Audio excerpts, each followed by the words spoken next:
Hi chums, it's me, well, you've seen me on the vlog.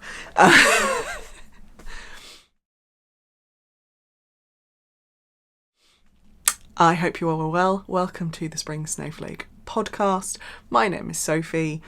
Welcome in to my not very often updated corner of the internet because, good lord, it's almost May and now I have Justin Timberlake in my head. Today is Wednesday the 24th of April. It is exactly 2 o'clock and I've just finished filming a couple of things for my business, so I thought, I've got the camera out, I've got some makeup on my face, I should show my face on YouTube, right? And just tell everyone that I'm not dead. Sorry, quote from the awesome Granny Weatherwax. So, where the chuffing hell have I been? Basically, East Anglia Yarn Festival. I will get into that in life and stuff at the end. Easter holidays, chicken pox. That's been where the chuffing hell I have been. Plus business, plus general just trying to keep myself and a small person and a husband happy, healthy and alive. But I have been doing some making. Not a lot, because the business has been taking over a little bit. But I'm going to show you some of the stuff that has been taking my attention when I have given myself a little bit of a break. So, hello, for those of you who don't know me, my name is Sophie. I am the owner, proprietor, creator, maker, designer, otherwise known as a Spring Snowflake on the interwebs. Excuse me while I just move something that would have rattled.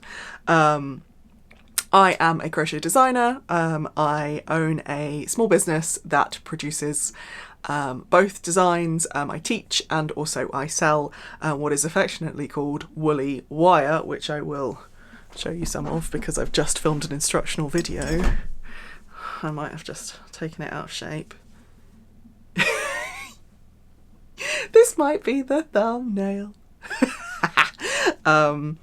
Yes, so I've just filmed a kit video, so this is what I did for the kit, which means that people who buy my kits not only get the stuff but also my dulcet tones in their ears and on their screens.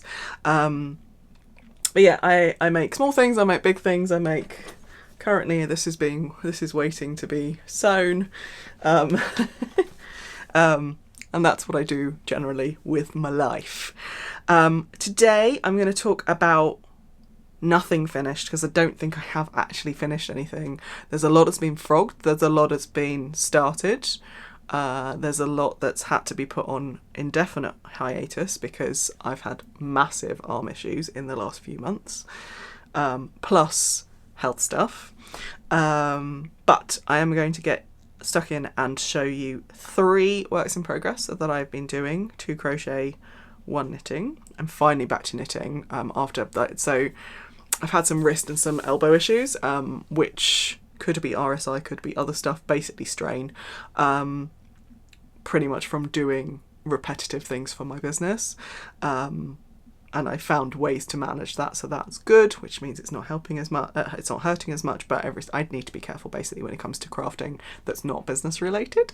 But I'm just going to show you that I have 4 project bags in front of me, 3 of which are personal projects and 1 of them is work, but I will show you the work stuff so you can see what I am up to. And then 1 extra thing, which is business related, but also just really nice to do. And I want to show you because it's fun. So first things first, let's start with the big stuff. So in my Earth Day, which actually was this week, Earth Day, with my Spring Snowflake big badge on it. In my Earth Day, what is this piece of paper? Oh, I don't need that. Basket, which was a thimble thread and make basket, trug, whatever, I can't remember what she calls them, is a lot of yarn. And I don't know, there we go. This is a lot of yarn, and in it are granny squares because I am making, finally, a Yes You Cardi-Can. It's a pattern by the lovely Beck at the Pigeon's Nest. I think it is finally on Ravelry.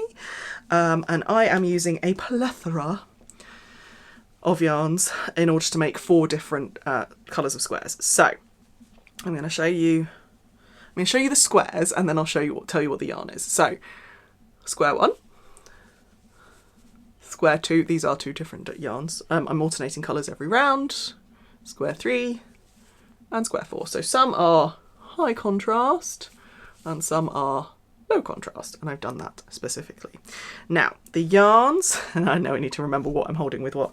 The yarns I'm using, this one is Fine Fish Yarns. It is in the Soph colourway, had to be used. I'm holding, these are 4-play, I'm holding double with a, what hook am I using? 5.5? Yeah! 5.5 Clover Armour, my go-to. So yeah, these are 6 round, 1, 2, 3, 4, 5 round grannies. 4-ply held double, on a 5.5mm hook. They, once put together, for those of you who have bought the Cardi-Can pattern, Beck basically has made it, has written the pattern in a very lovely way to allow you to make the size that you want. So she has 4 fits, but depending on what size your granny square comes out at will depend on kind of how big your cardigan will be. I want mine to be relatively snug, so I am going for something between a fit A and a fit B, I think, or is it a fit B and fit C? Anyway, I don't want it to be massive. So yes. So that's the first one, Fine Fish Yarns in Soph. This is a 75/25 merino nylon. I've had this for a while. And I'm holding that double, it's caked, so from both ends of the ball. I then have, oh, I love this yarn, but it makes me sad every time I talk about it or use it. This is Stranded Dye Works in merino cotton. Oh my god, that base. It makes me sad. There's 2 reasons why this makes me sad. One, obviously Jude is no longer dyeing, taking an indefinite hiatus for now. And this is in the Stranded Elf colourway, so it is the colourway that he created in memory of the lovely Stranded Elf, his mum, who passed away. So I have 2 balls of this, again holding it double. I've then got another vintage Stranded, which I think was the precursor to, so this is Stranded Elf, this is Naive Watercolour. I have had Naive Watercolour in my collection for years. I've had this particular, I think I bought this at an Unravel festival when Jude still went to festivals. So I think it was when he still lived down south. But this is Naive Watercolour, and I'm holding this double with one of the skeins of yarn I got from the Corner of Craft, so Chromatic Yarns, in Watery Sphere. This is a merino nylon stellina. I wonder if it's going to, yes it is. This is Watery Sphere. This was part of my weekly advent that I got from Hannah last year. So I am using it held double with Naive Watercolour. Then, oh god, everything's moving about in the truck. I've got 2 merino bamboo yarns from Giddy Yarns. This is this is Tom Thumb, and this is the Frog Prince. They're 50-50, I think, merino bamboo. Hang on, I actually don't know. I think they're 50-50. Both of the tags are inside, and I don't want to take them out for fear of, hang on. Can't see, but yeah, so one is Tom Thumb and one is the Frog Prince, and they are being held down together as well. So I've got my, it's not Stellina, it's Lurex. Hannah uses Lurex as her sparkle base, which makes it very in your face as a sparkle. I wonder if that's gonna, there we go, it's a very in your face sparkle, which I like.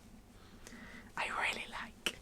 Anyway, so that's my Yes You Cardi-Can. I've got a number that have been on my blocking board, which is also from the Pigeon's Nest, the designer. So Pidge and Mr. Pidge create wooden blocking boards.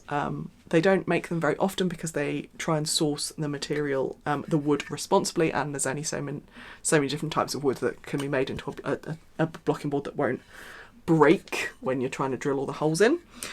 So yeah, I've got a few squares currently on the board. I'm not wet blocking them as I finish them, I'm just kind of stretching them out. I'll wet block it as a piece when it's finished, and I know it will grow. But that's fine. Growing is fine. So that's my Yes You Cardi-Can, with lots of different yarns that I've had in stash. Some for a while, some for not. Next is another cardigan project, which is a Tunisian crochet project. You will have seen this as another project. Yes? Yes, you would have seen this as a candy pullover that I was making for the East Anglia Yarn Festival make-along. And I decided that I hate standard crochet with a 4-ply. Held, not double. So I decided to up my hook and Tunisian crochet. I made one of these tessellated cardigans for my daughter. In fact, it's here.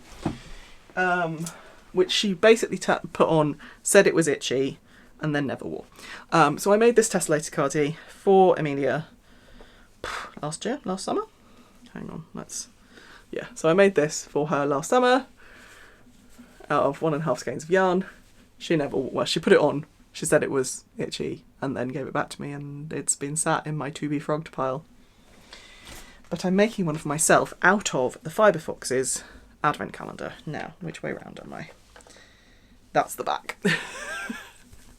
So I am almost to the point where I have finished the yoke. I finished the V-neck, so we're now at less of an increase. But oh, look at that! This is the Fibre Fox Advent Into the Woods, Mythical Woods. It's basically a green through to yellow fade. I am on my second cake of yarn, so I'm on my blue to purple cake. I have 4 cakes of yarn, so there's still, and apart from the first few rows, I am now on changing colours every row. And that seems to be working out. I have quite a lot of this green left over, so that'll become part of the neckline, the neckband. Yeah, I've got quite a lot of... Ooh, the hookers come with me.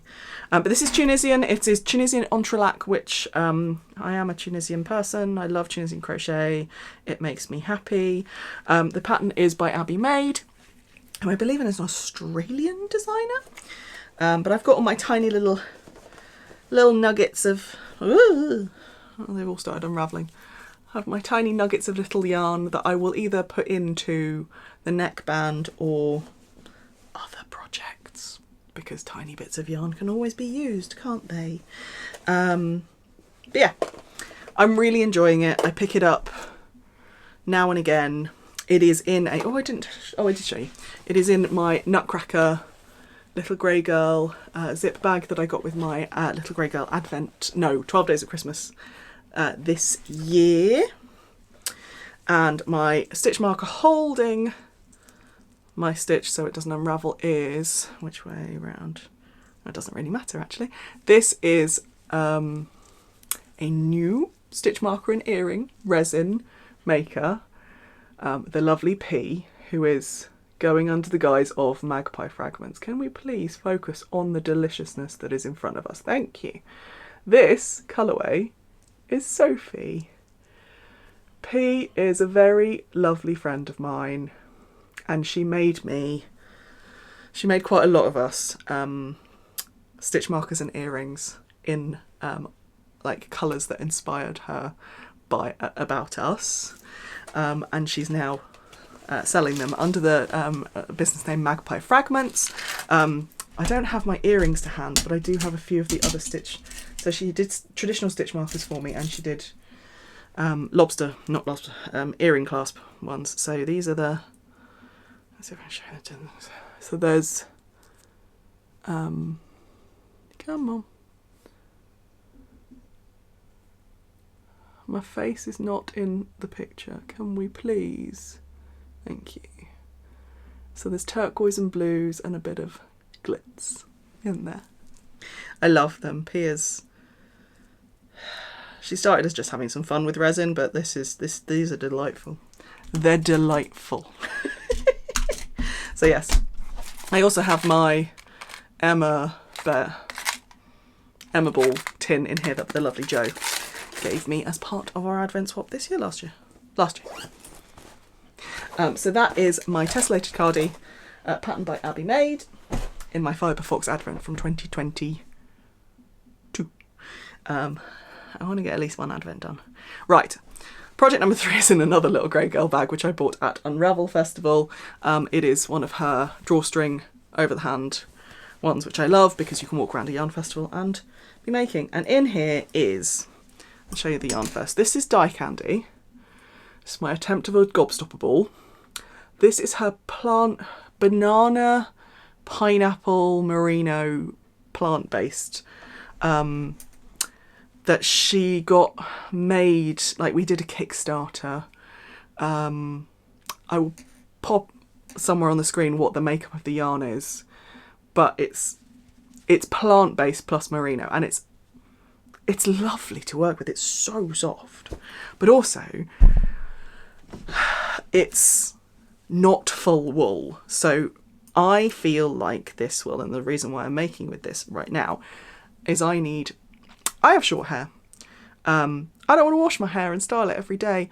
So having options to cover said hair when I'm having an in-between wash day is important. So this, even though it looks like it's a corner to corner right now, God, it's a garter stitch corner to corner, is literally what it is. This eventually will be the Diagonale hat by Woolly Wormhead, which is a free pattern. It is literally, you start in a corner with 3 stitches, you increase up until the point where you've got the circumference of your head, you then start your decreases, you mattress stitches together, you sort out the top, the crown in a specific way, and you have a hat! So this is my take around in my bag everywhere. This is the first knitting project I've been able to pick up and not have my wrist hurt for a while.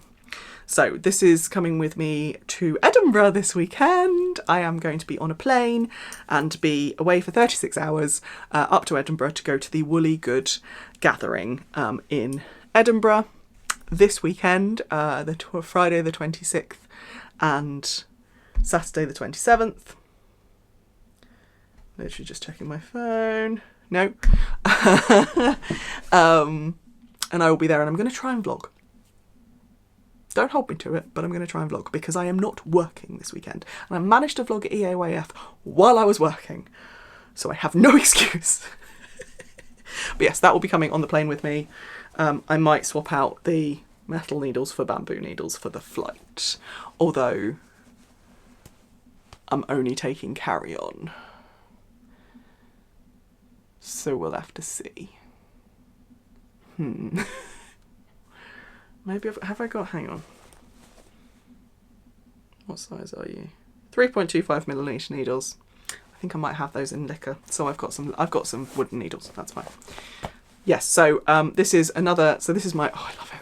I love this bag. Look at the gorgeous tortoise on there.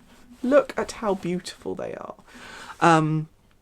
So yeah, little grey girl bag, Woolly Wormhead pattern, Die Candy yarn.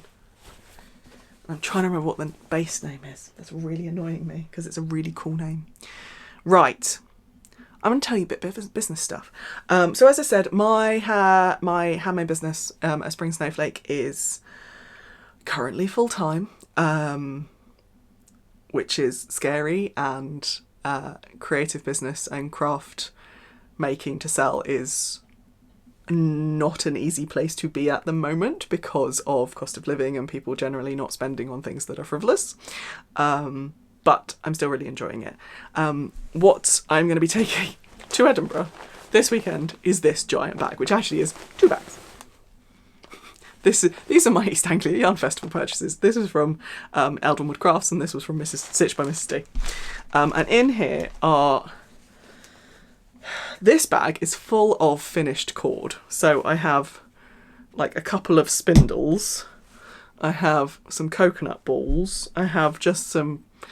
These are all, like, different lengths of cord, which I will be making into two things. Flowers. Show you a finished item. Flowers. There will shortly be an online course that is available to purchase, which will include a short lesson on how to make these.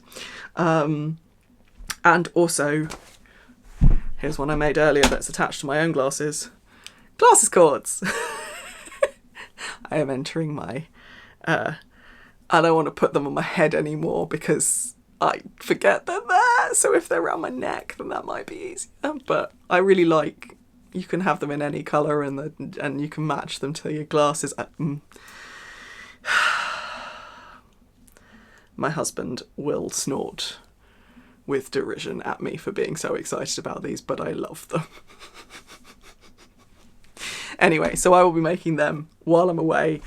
In the Elderwood craft bags is all my hardware. So I've got my key ring. I'll be making them into key rings. I'll be making them into hair bows for the flowers, and then the glasses cords. I've got lots of different colours of the things. I'm making the key rings are beaded as well.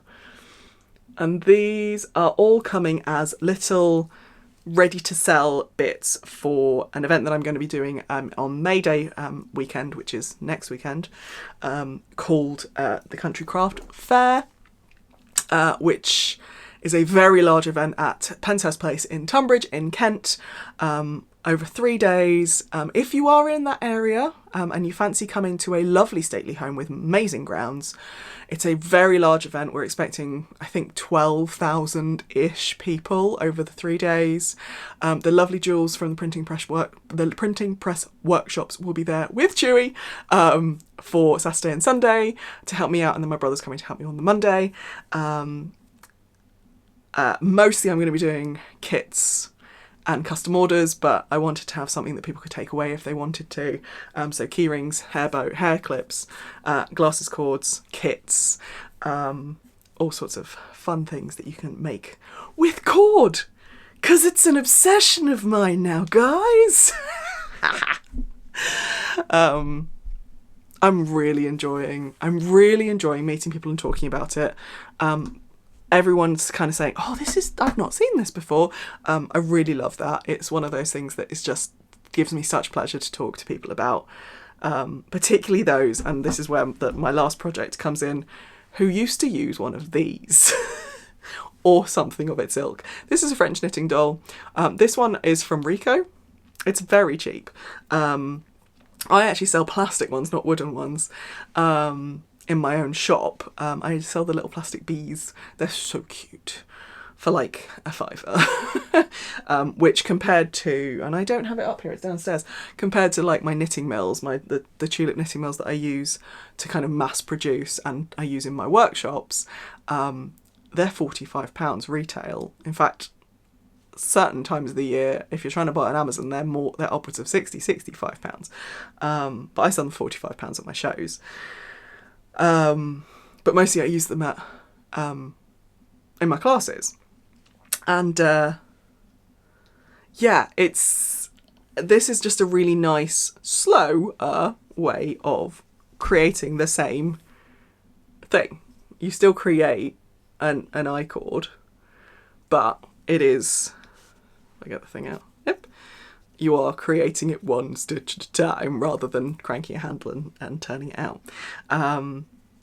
But I basically started this to kind of give people an idea of kind of how far the obsession can go, and having this as an example on my stand, and I might get Jules to have a crack and whatever, like my brother doing some. That'd be hilarious. But yeah, it's just been really nice to sit there and do a few stitches every so often when I need a bit of a break from actual work, or from dealing with a small child with chickenpox, which I will move on to now. Let me put I cannot lose this. So yes, that's gonna go in that bag as well. So that's the business chat. If you can come to World of Ken, Penshurst Place, Country Craft Fair, 4th to 6th of May. I I can't remember how much it is per ticket, but it's a full day event. Like there's stalls, there's food, there's rides, there's workshops, there's music, there's all sorts. It's a totally whole day event, and I really hope the weather's nice, because that will severely impact who comes. But yeah, I'm really looking forward to it. There's another one later in the year at Stoner Park, which is just north of Henley-on-Thames, upon Thames, which is a 4-day event over the August bank holiday. 4-day event? Yes. And then the same people are running, and I'm booked into a large event called the Creative Craft Show at the NEC in end of October, beginning of November. End of half term. Anyway. Live stuff. At Unravel, this eye started swelling. And you will have seen in EOAF that it was still bad. It got worse. It got better. It got worse. It got better. I ended up being at Oxford Eye Hospital 4 times. Eye emergency department. You're never there for less than 3 hours, which is such a waste of time, and I would see a different person every time, and it just got very disheartening. The last doctor was the worst and fobbed me off with anti-inflammatories, which annoyingly worked. There is still a lump. I can still feel a lump right there, which is I've actually now seen. Chris is my husband. Chris always has to remind me he has private healthcare through work. So he's like, you could just get Bupa to look. So I went and saw a private consultant a week and a half ago who went, I can feel the lump. In all honesty, it was probably the leftovers of something viral, but I'm like, what viral thing makes your eye go? Anyway, so she was very helpful, and she gave me very much like instructions of, if it happens again, if it swells again, ring us, we'll get you in for a CT scan, we'll get you in for blood tests. I don't think it's anything sinister. That lump probably won't go for a while. And there will still be some swelling, and there's still swelling, particularly here above that tear duct. But we're okay. But that severely dented productivity for a while. Then we had EOAF, then we had more eye issues, then we had Easter holidays. Easter holidays was lovely. I purposely took some time off from the business so that I could spend time with Amelia. Amelia turned 8 during the Easter holidays as well. We went to Legoland. What else did we do? Oh, and then my kid got chickenpox. So she's been off all this week. It is now Wednesday. We're starting to crust over for those who have had children that have gone through chickenpox. One, I'm really glad she's had it now, because I was starting to get concerned that she would never have it, because all her schoolmates have had it. I'm not sure where she got it from, if all her schoolmates have had it. Anyway, she's bored. She's been really lucky. It's hit her really mildly. She's spotty, completely and utterly spotty, mostly on her torso. Her limbs are okay, her face has got a few, but nothing that the horror stories that you've seen and or been told about by your friends. And she's had a sniffle. She's barely been itchy. There's a few that are very itchy, and unfortunately she has scratched a couple of them. But she's not felt unwell with it. She's fine. Personality-wise, she's fine. She just can't go to school. Because she's infectious, the poor child. So her teacher's been amazing. So she's currently in year 3. Her class teacher, she's in her maths set, so they've been sending maths stuff over. She's got reading. The other year 3 teacher is her English set teacher, so we've been given spellings and all sorts of creative writing stuff. So that school have been amazing, and cannot fault them for how much they've supported us, actually, with Amelia being home. She probably, I think, by tomorrow she probably will have completely scabbed over, but I'm not going to send her in on Friday, so she's going to have the whole week off school and then back in on Monday, when hopefully a lot of it will have gone from her face.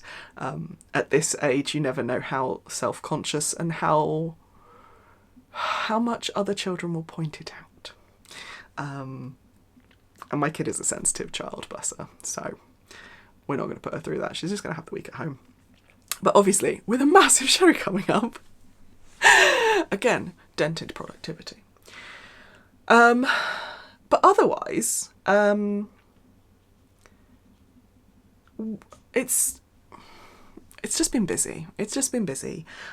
We had, as a friendship group, my school group, we had some really tragic news.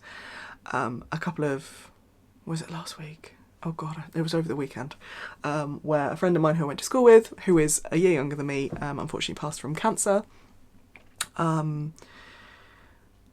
And that's kind of hit us all like a ton of bricks, because however much we're very aware that cancer happens to everyone. It's now the second person I know relatively well. I knew him very well, and then there was someone at the start of the year, in January, that I lost, who I knew relatively well. Both to cancer, both to different types of cancer, and yeah, it's a horrible, horrible, horrible ailment.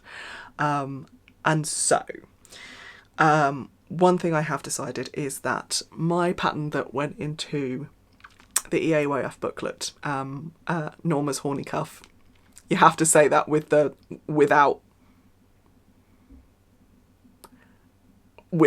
you have to be quite careful with your intonation and your nuance there. But yeah, Norma's horny cuff was the pattern that went into the East Anglia Yarn Festival show booklet. So everyone who went through the doors and had a ticket got my pattern. That will shortly be released. I just need to put it in my design template. And once that's done, it's been tech edited and everything.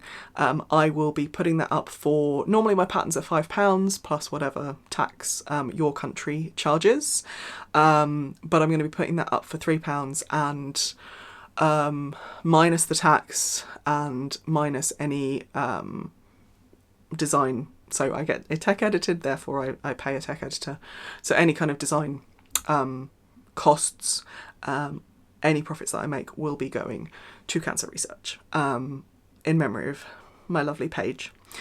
Surname, I went to a boys' school for sixth form. And his widow Gail. So I hope you go and have a look at it, and do help me to raise a bit of money for that, in the memory of my lovely friend. It is not the only charity supporting pattern that I have. I do also have my Decisively Indecisive pattern, which I have completely forgotten, even though I made a donation a couple of months ago. Is in support of, is it Mind Out? I'm going to look it up. I'll be back in a second and I'll tell you exactly what it is in support of. Mind Out, it is Mind Out. Okay, yes, it was Mind Out. I wasn't going nuts. So Decisively Indecisive, because it is inspired by the Litmus Cowl, which is designed by Jude of Stranded Dye Works.